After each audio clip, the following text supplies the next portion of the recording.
When searching for ways to improve your fertility, whether it's egg quality, male factor, or decreasing miscarriage risk, you've likely found warnings about exposure to endocrine disruptors or toxins. You may have even found tips on decreasing exposure to plastics, changing your home cleaning products, and switching out beauty products.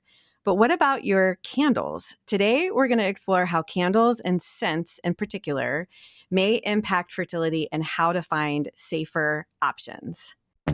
Welcome to Baby or Bust Fertility Podcast, the podcast with interviews and in-depth discussions on all things reproductive health, created to support anyone curious about infertility, miscarriage, and early pregnancy. I'm your host, Dr. Lora Shahine, a double board-certified OBGYN and reproductive endocrinologist and former fertility and IVF patient myself, helping build families for almost 20 years and dedicated to supporting and educating you on your family building journey. This episode airs during a very special time of year for the fertility community, National Infertility Awareness Week. For 1 week in April every year, fertility awareness takes a front seat. This year is especially important in the setting of threats to reproductive rights and a presidential election only months away. This episode is set to air on Monday, April 22nd. And if your Instagram feed and your TikTok For You page and other social media outlets lit up yesterday with pineapple candles on fertility accounts that you follow, you'll see that yesterday, you'll see it this week. You are already aware of a very special collaboration with Tristan Weholt and her Rox Hill Candle Company. We are so excited to tell you more. Welcome to Baby or Bust, Tristan. I'm so excited to have you here. Thank you so much for having me. I think it's kind of fun to say a little bit about how we found each other. One of the people at Pacific Northwest Fertility, my practice in Seattle, found your Instagram account and said, Dr. Shahine, these are non-toxic candles. These are going to be perfect because you always educate on decreasing exposure to toxins. And I started following you. We connected. You dropped some candles off because you're here in Seattle. I am. And you have taught me so much, and I really appreciate it. Tell us a little bit more about Rox Hill Candle Company and what inspired you to start this.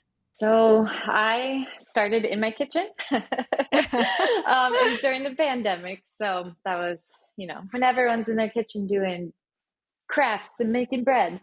But I was going through infertility treatments. I was 2.5 years into my infertility journey. And I had done the deep dive on the internet to see what can boost my fertility. Is it acupuncture? Is it exercise? Specific diet? Oh, wait, it's also the things that are surrounding you in your home of cleaning products and candles. And I am a daily candle burner. Mm-hmm. It tops off my cleaning, it's for relaxation. So when I found that out, that store-bought candles are pretty harmful to your health for fertility specifically, I was like, I am on a mission. I needed something to really occupy my time. So I wasn't just sitting on the internet trying to figure out how to do this myself. I needed to occupy my hands. So I created candles, and ever since it has blown up. My friends were slowly like, hey, can I have one? Oh, it's Christmas. Can I get a couple for my family gifts? And it slowly since has become a full-on business. Amazing. I love it. You really took something that was important for you, learned a lot about it, and then you're still working out of your home, right? I've seen your products in stores around Seattle. I mean, I certainly know we can order it online. I'm really happy for you. Truly. Thank you. Yeah. Thank you very much.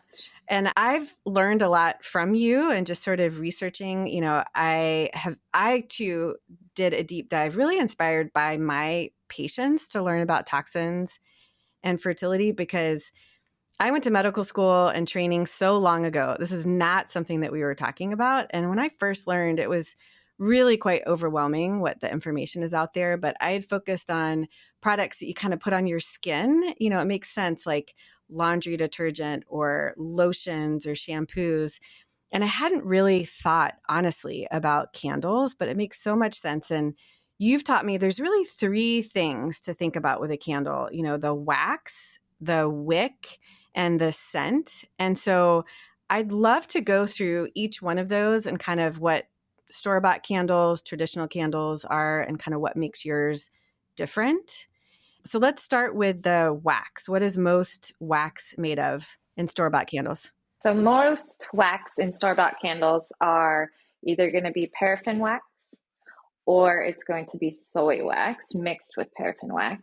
Paraffin wax it's going to be stabilized with parabens so that it lasts a very long time on the shelf. It's also packed full of different products to either bleach it to create a different color or different additives to make the dyes. My candles specifically are, well, I have two different types. I have the vessel candles and then I have the pillar candles. My pillar candles are pure beeswax. And then my vessel candles are going to be a mixture of beeswax and coconut wax. Yeah, I have learned a lot about parabens in kind of my studies, and I will link a blog post that I have specifically on parabens because that's used in a lot of beauty products, especially in makeup, in order to increase the shelf life of the makeup. So like the eyeshadow doesn't fall apart, the mascara kind of stays non-clumpy. And parabens absolutely are endocrine disruptors and throw off your egg health, your sperm health, a lot of the fertility journey. And I had no idea that it was in wax. And when you're burning this wax, it turns into these volatile organic compounds like components or VOCs that kind of get into the air, and it's literally going into your lungs. You're just inhaling it. Yeah. And I think the message is out that your skin is like your largest organ, and whatever you're putting on your skin, we finally have realized it's getting into your body. But oh my gosh, the nasal passages, your lungs, it's an even more direct and kind of potent exposure that I, have really, really learned a lot about. And so beeswax and coconut wax are much better. There's also, I learned a lot of petroleum in wax, and that too has all that is correct. The oil off gassing. Yeah, amazing. Tell me about the wicks, like the part of the candle that's actually burning and allowing the candle to burn. Can you have toxic and non-toxic options? You can. Okay. Traditional candles that you buy at the store are going to have cotton wicks. They are typically treated. Cotton needs to be broken down and threaded. It's going to be treated with bleach to make it white.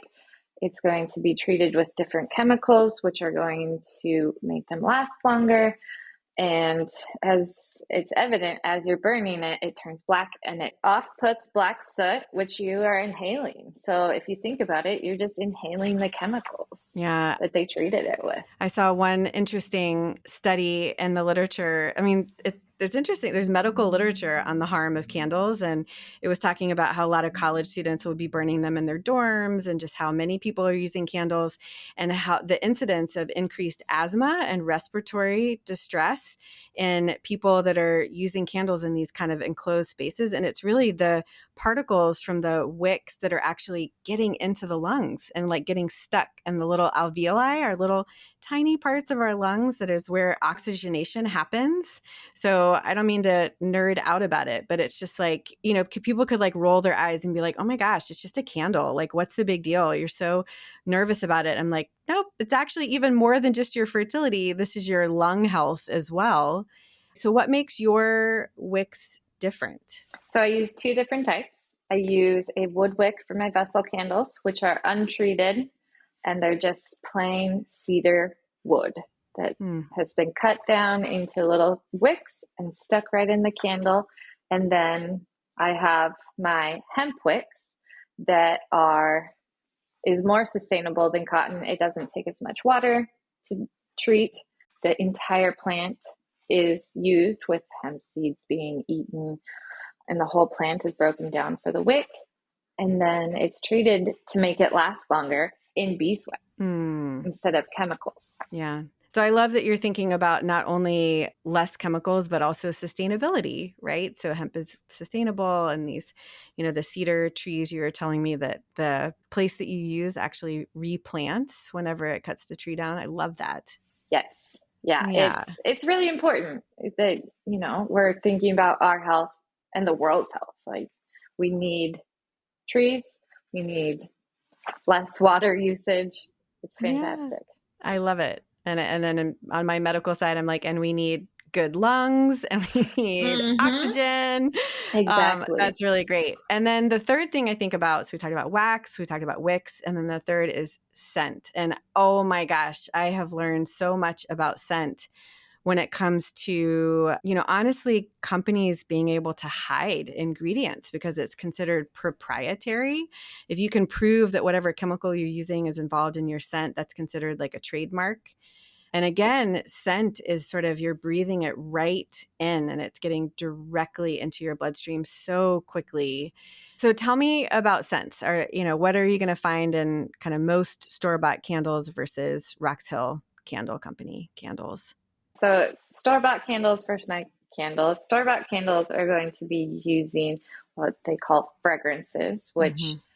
we don't need to disclose what those are because, as you said, they're proprietary reasonings. But most fragrances are considered not natural scents. They're going to be made up scents. Yeah. Not everything has a real scent to it. You can't just Yeah. create everything. So one of the things about store-bought candles is that they're packed full of chemicals to boost the scent. And so one of the main ones is going to be phthalates. Mm-hmm. Yeah. And that is the one that is the most harmful to us. Absolutely. I've learned so much about phthalates from, it's present in so many household products and it does a great job of stabilizing a scent. And it's this chemical that absolutely has been associated with decreased egg quality, increased miscarriage risk. There's so many different types of phthalates, but you can even find it as a food preservative. There's some FDA limitations of putting certain phthalates in foods, but just the whole class of chemicals you have to be really careful about. And I will put a link in the description of the podcast to another blog post and video I have on phthalates because I think that's really important. And just like you said, they don't always have to disclose that it even has phthalates in it because they can say it's a part of the fragrance because it stabilizes it. So what do you use in Rox Hill Candle Company candles? I found a company called Macy, and it is an online store based out of California. And I only use them for my scents, and they are phthalate free, chemical free, and sustainably made. And they break it down on their website so that everyone can go through and really deep dive into what they're looking for. Yeah, I think that in this world where you're making products, I think transparency is the most important thing. So the fact that you share like, hey, this is where my scents are made, and then this website you're able to look through and see that it's not made with phthalates and just kind of that transparency, I think is really important. We'll get back to talking to Tristan on learning more about candles in just a second. I wanted to remind you just how important it is to rate and review the show. It really helps other people find the show. I love this one. Thank you, Dr. Shahine, for this podcast. My husband and I have been struggling with recurrent miscarriages. This podcast, along with your YouTube channel, has given me so much hope, and I've learned so much from you. Thank you for all that you do. You are wonderful. Well, you are wonderful too, Kate. Thank you so much for this review. It means a lot. Now let's get back to the show. There are going to be people that, want to buy candles and they might not all buy Rox Hill Candle Company candles. So we should be able to help people try to find safer products. So I have some kind of questions. Like if you go to the store and you look on a candle, how can we help people figure out if these are safe or not? So let me ask you some pointed questions. If it says on the label organic, is that safe? Probably not. All right. Like there's no standard for what an organic in air quotes candle means. Okay. What if on the label it just says like natural? Is that safe? No. Same.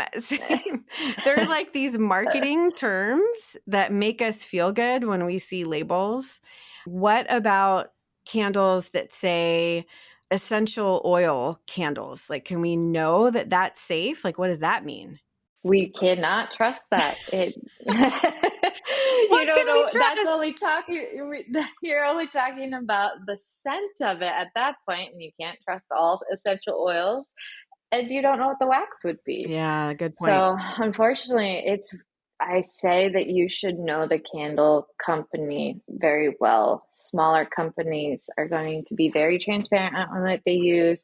We create a community around it. Mm-hmm. We're one on one with people.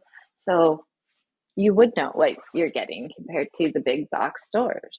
Yeah, I appreciate that. I mean, and that's one of the reasons I really connected with you because your website is transparent. Well, you're a very nice person, but also I have actually reached out to some candle companies that, online they say they're, organic or safe or less toxic. And I've asked for ingredients and I've gotten emails back saying like, oh, you can rest assured that our ingredients are safe. We go through this blah, blah, blah, blah, blah. And they go through this like long kind of canned email. And I'm like, wait a minute, I just want to know what the ingredients are. Like, can't you share that with me? And so that's kind of a red flag. And I hate that this process is really on the consumer, but it really is. And I feel like, especially, I mean, food has a little bit more regulation, but certainly candles and a lot of products that we're using in our home. I think the message is out about beauty products and trying to think about your laundry detergent and household cleaning products.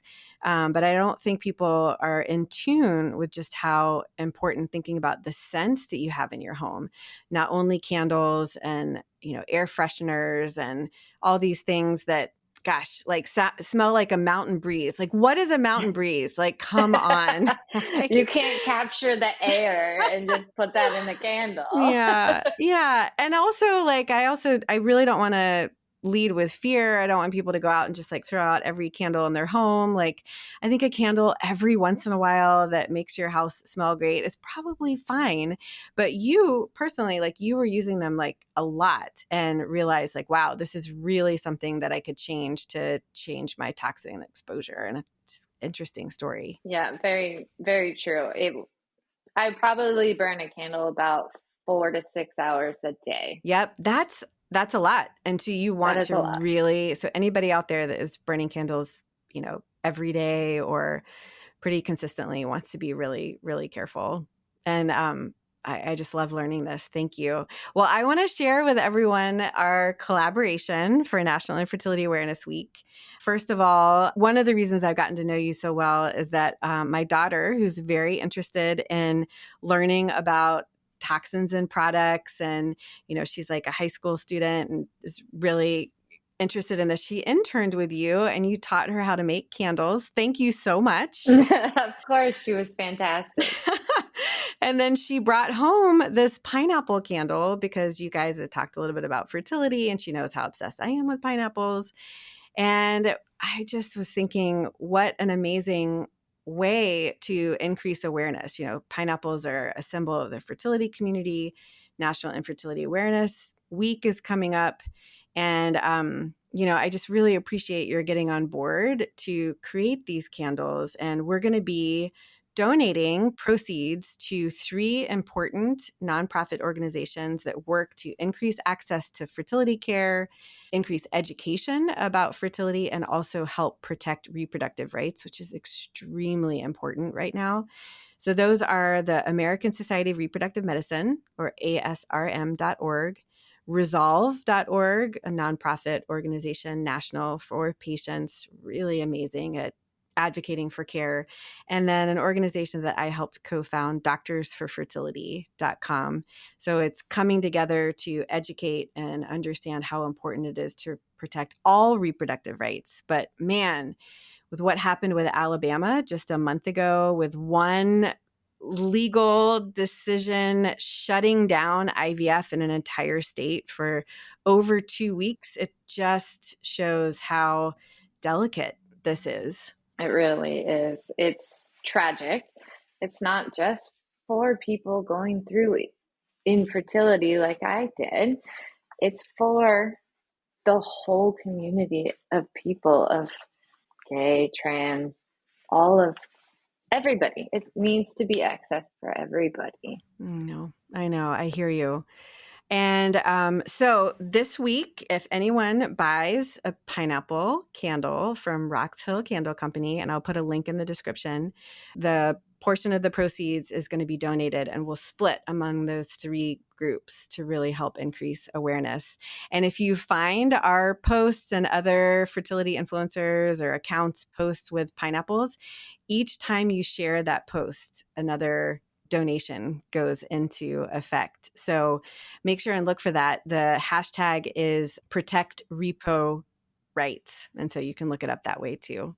Tristan, I cannot thank you enough for your time, for your thorough research and learning and all the education you shared with me about candles, and then participating in this incredible project to increase awareness. I just can't thank you enough. I can't thank you for bringing me on board for it. It really means the world to me, because that is why I started this company, Rox Hill Candle Co, because I went through infertility. Everyone needs to be able to feel seen, know that there are better products out there, and just a way to bring awareness to this community. Absolutely. How can we find you? How can we find Rox Hill Candle Company? I'm on Instagram, of course, which is going to be Rox Hill Candle Co.